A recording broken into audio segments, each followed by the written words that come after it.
What's up, family? We are live once again for our Everything Black series. Tonight, we're going to be talking to Nick Miller, aka Pollo Papi, about his music, his brands, and everything. He cooks, he does art. Yeah, he does music. It's going to be a dope interview. But before we start, be sure to share the live with as many people as possible. What's up, Queen Kiani? I see you here. I'm going to share the live, and we're going to get started soon. Share, share, share. Share the live, share the live.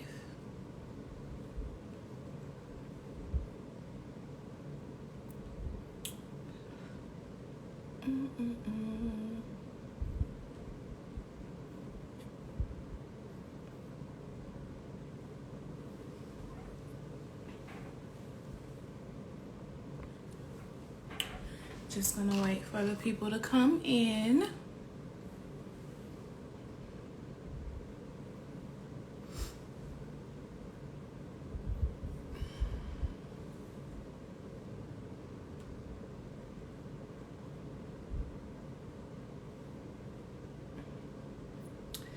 Share the live.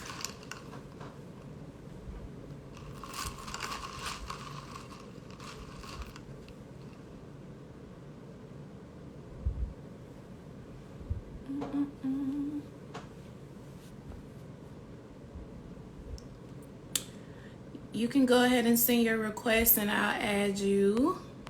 Let me see if I can add some more people in here.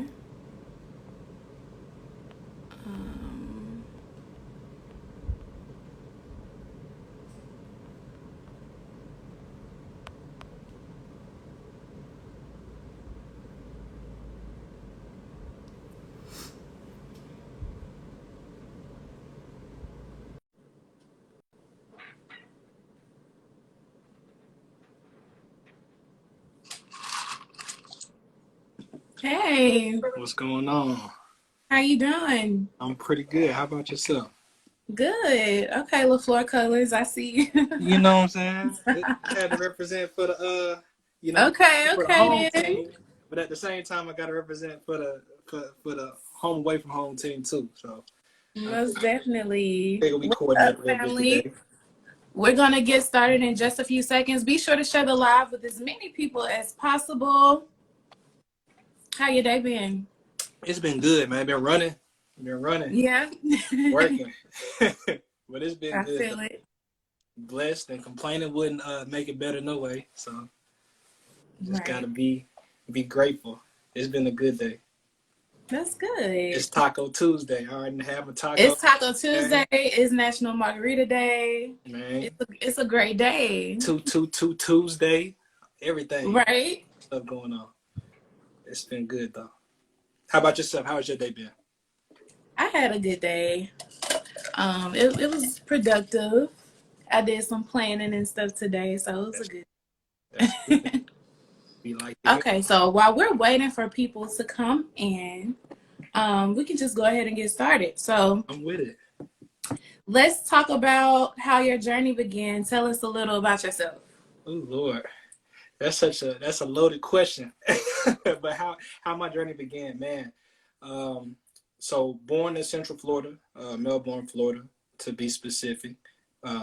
Raised up here in the Huntsville, Madison area, primarily Madison. Both of my parents went to school here in Huntsville, went to A&M. So, eventually they returned back home. They both from Alabama, get closer to family, all of that. So, raised Okay. in the South my whole life, raised in Alabama most of my life, whole family from here. As a kid, just grew up around good music, grew up around good food, tailgating, every hard work, yard work, all of that. So just 90s baby, man. For everything from the cartoons to the music, has all kind of come together to create the kind of stuff I'm into now. So that's like an abridged version, that we'll probably touch on everything post childhood at some point in the conversation, but jumped all over the map since leaving high school and going off to school. Went to FAMU, one time for the Rattlers. Went down to Tallahassee for college, and from Okay. there, I done been all over the place after that. So. Nice, nice. Okay, so you have multiple brands, Yeah, right? yeah. You got Nicktoons. Tell me about Nicktoons. So Nicktoons, like I said, just taking it back to being a young person, being a kid. I'm still a young person, but like being a child. Just used to be drawing in class, like always Yeah. drawing in class, and then that turned into being a high school or college student, still drawing in class, and I'm learning like that was my way, kind of my way of staying engaged without. I can't just sit still like that for a long time and just sit still and listen. So I either got to take notes, I got to write, or I got to draw to keep Yeah. me flowing in whatever it is I'm supposed to be focusing on. So that turned into being at work and drawing that, like having to break up the monotony of a work day. So I take little art breaks during my work day, and I was just keeping them. I would draw on the back of gum wrappers. So you at work all day, lunch, breakfast, whatever you choose Yeah. gum. I would draw a doodle on the back of the wrappers, and eventually I had like this big stack of them. So I kept all of them, and I was posting them on Snapchat at the time because that was the thing, Snapchat, and I would tell little stories with them, and people like really liked them. So eventually I kept them all, framed them, and that turned into me getting some new tools. Got the laptop that I could draw on. Started drawing bigger pictures on the laptop. Went digital. Started sharing that, and folks wanted to buy them. I had Hmm. moved out to the Philadelphia area from Nebraska, where I went after I graduated school. Like I said, been all over the map a little bit, but did my first art show in Philly, and people was like rocking with the digital art. So I started posting it on the internet, and just kind of created the Nicktoons brand to have an outlet for me to share what I was creating. And so now we got merchandise, we got prints, we got, Nice. I'm cooking up a few other things, you know what I'm saying? Okay, We got okay. some I see cases, we got the we iPhone dipping and case. dabbing into a few things. So it's that's how Nicktoons came to be. But it really just started from being a kid that, grew up in the Cartoon Network, Nickelodeon era, and just love to draw. Nice, nice. Okay, so your second brand, tell me about the chicken coop. Yeah. So How did that start?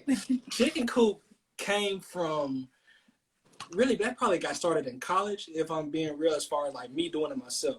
But like I said, Hmm. growing up here in the Huntsville area, uh, like baby bulldog, you know what I mean? So when we moved up Yeah. here, my parents, we'd be up at the A&M games. My dad is a big tailgater, so he, from smoking brisket and pulled pork and chicken wings, fish fries on the regular, having folks over the house, like that was just the culture of how I came up. So, Nice.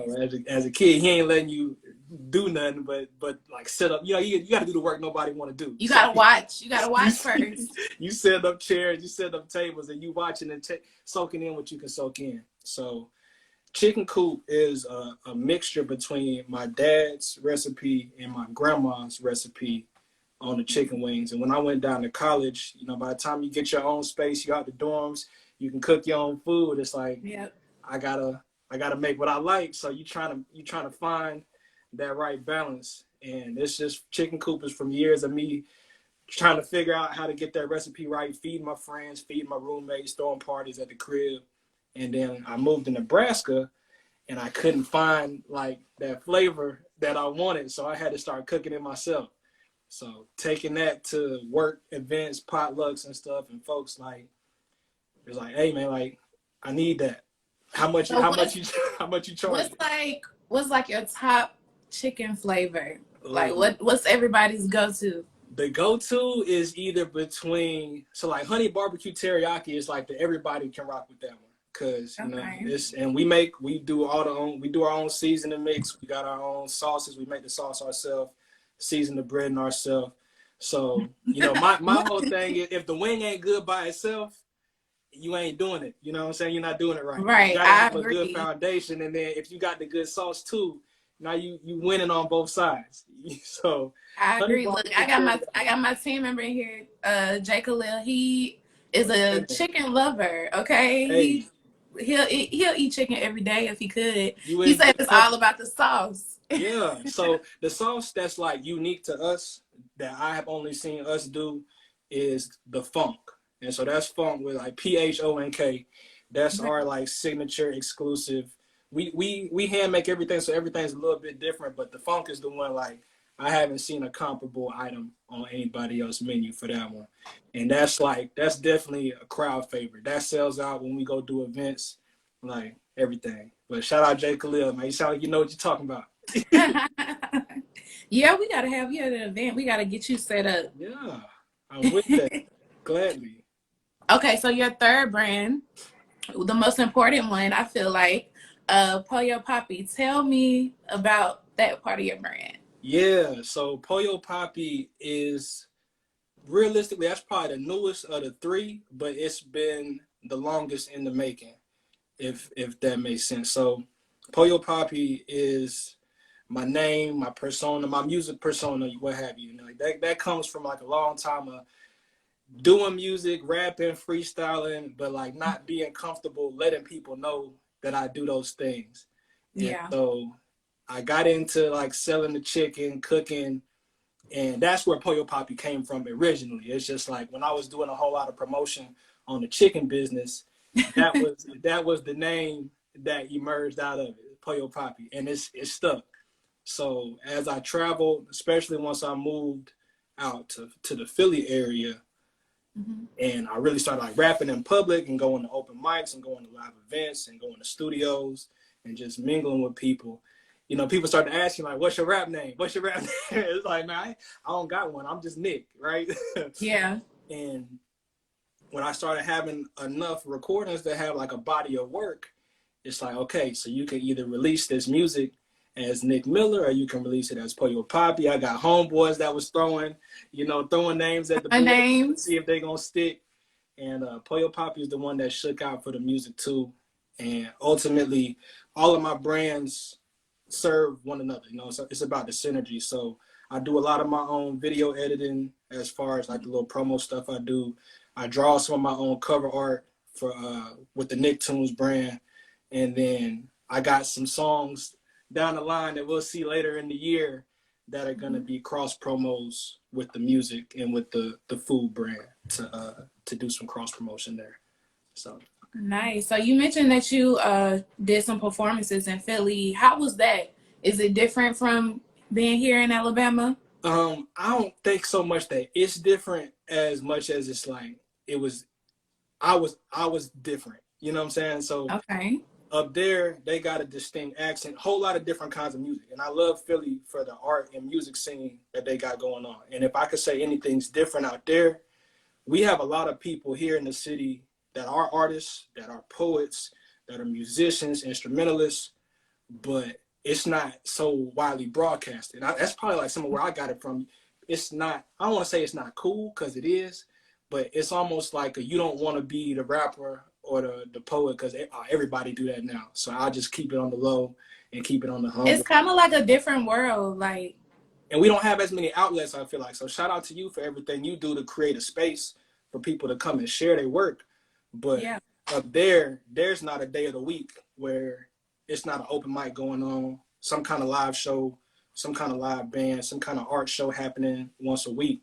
So that's the big difference, like geographically.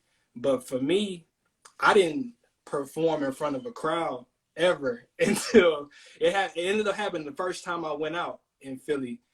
And So the first time you went out in Philly, you performed for the first time. yeah. Wow. They Okay. have a open mic event out there, live band, a couple of MCs to like kind of maintain the flow and maintain the vibe of the event. But the crowd, there's no like headliner.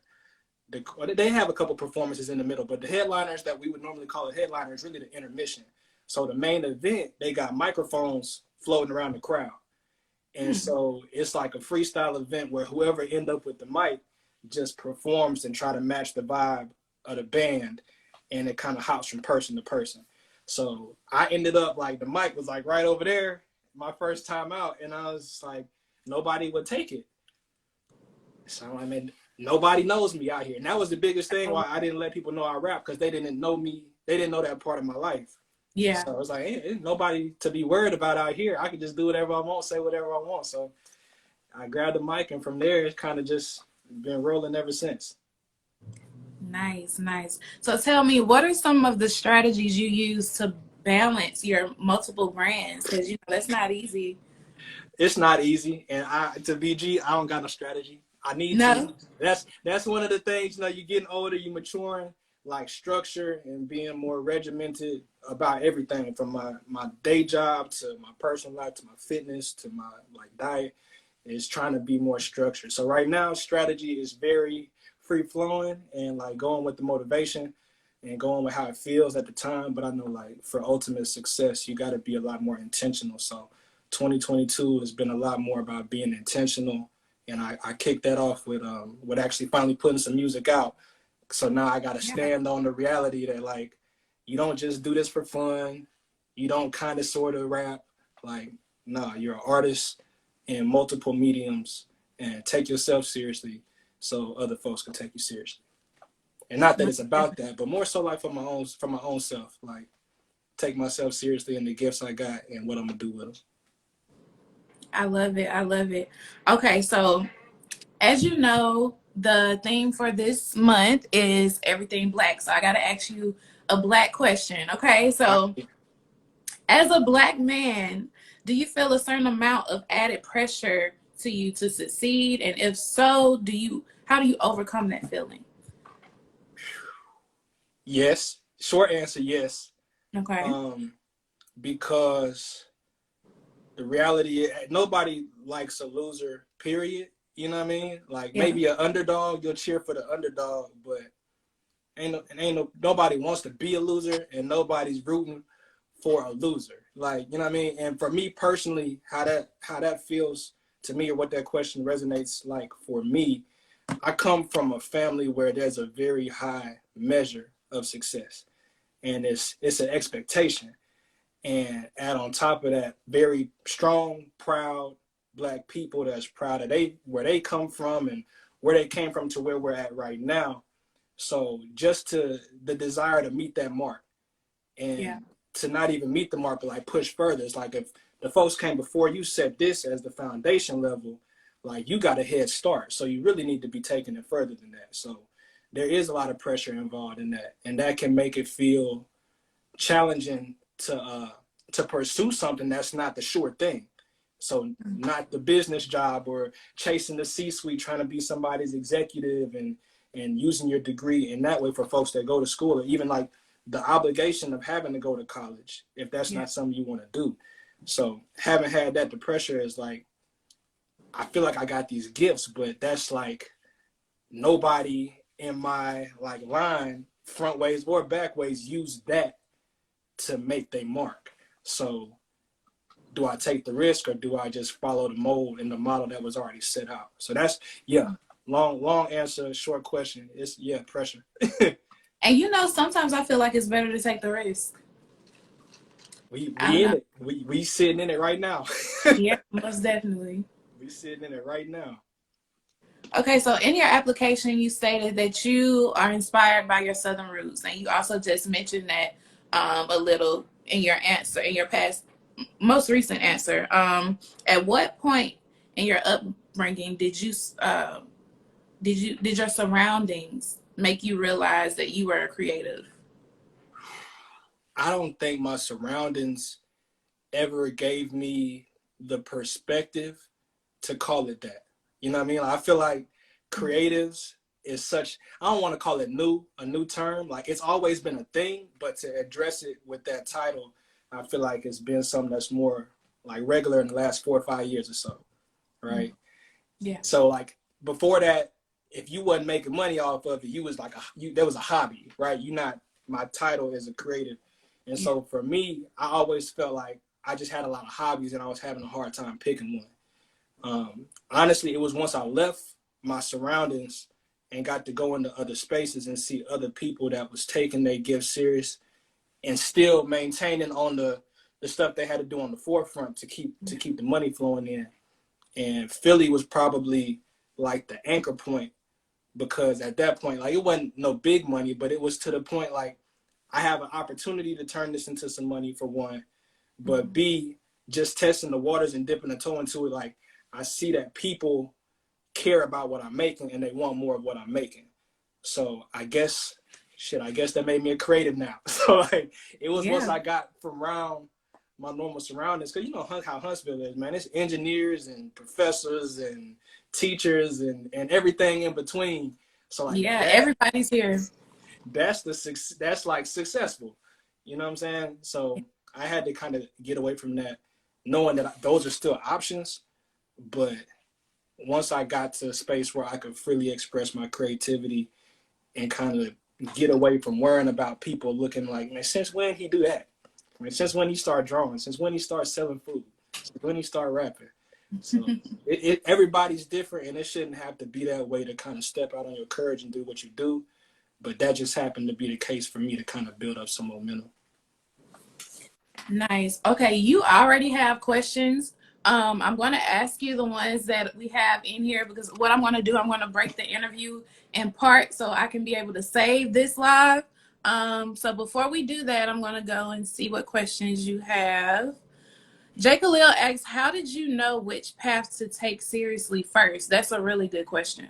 It is a good question, and for me, I'm gonna go with the flow kind of person, and that bleeds through for me and how I make my art, how I make my music, and really the food. So the one that came seriously first was the food, and it was because it was serving a need at the time. Like I'm in Omaha, like they got fried chicken spots around here, but like a kid from Alabama and Omaha, Nebraska, it wasn't that it was just like bad. It just wasn't us. You know what I'm saying? Yeah. So it's like I have a personal need that needs met. I have the skill set to meet it, so I'm gonna do something about it. And then once other people got exposed to it, the need turned into a demand. And so I had the resources to serve the demand. So it was like, hey, that's the one we gonna do something with. Let's just jump out. And I bought me a fryer. At first, I bought me just a little burner. I bought a little burner and like a cast iron Dutch oven, Yeah. and we got to work. And then from there, elevated to like a bigger fryer. And from there, that next year, I took a trip to my school homecoming. I went down to Tallahassee, and we set up shop at homecoming. And that's after that, you just keep going, taking losses in the middle, but you keep going. Nice. I love it. One more question I have before we go into part 2. Has the chicken shortage affected your business in any way? Yes. Yes. Yeah. It's one thing one thing I always say, but one thing I struggle with across the board. And what I would tell creatives is like, you got to charge more than you got to charge your worth and add tax. Yes. But you got to cover your costs, man. Like Yeah. whether it's art, whether it's music, whatever, cover your costs. So yes, the chicken shortage has been rough on the boy, and I choose my events wisely on account of that. But Yeah. I'm having to build up my like directness. I'm a real friendly dude, but sometimes like it costs what it costs. You know what I'm Right. saying? And I have to be like, it'd be folks from the church, or it'd be your mom and them friends, and you don't want to bust their head with the numbers, but You got to own your price. you gotta own it, because everybody else in the city then went up on the price, and they making money in volume. So as a small business owner, you gotta do right by yourself, because you can't grow if you're not making a profit. Love it. Okay, this is the last Q&A for part 1. Tay Garnett said, most memorable moment on your artistic journey so far? Most memorable moment on my artistic journey so far, probably my first, like, it'd be somewhere in between like my first time actually recording in studio and my first time actually performing like my songs in front of a live crowd. It'd be tagged somewhere between the two of those. Yeah, business is business, for sure. Yes, business is business. Okay, so this is part 1 of the interview. We're going to come right back. So if you're on here right now, be sure to come right back when I start the live over. I'm just going to save this live because it was really good and I don't want to lose it. Yeah. But we're going to be right back. Give me 1 to 2 minutes. Gotcha. And we're going to be right back for part 2. Appreciate y'all tuning in too.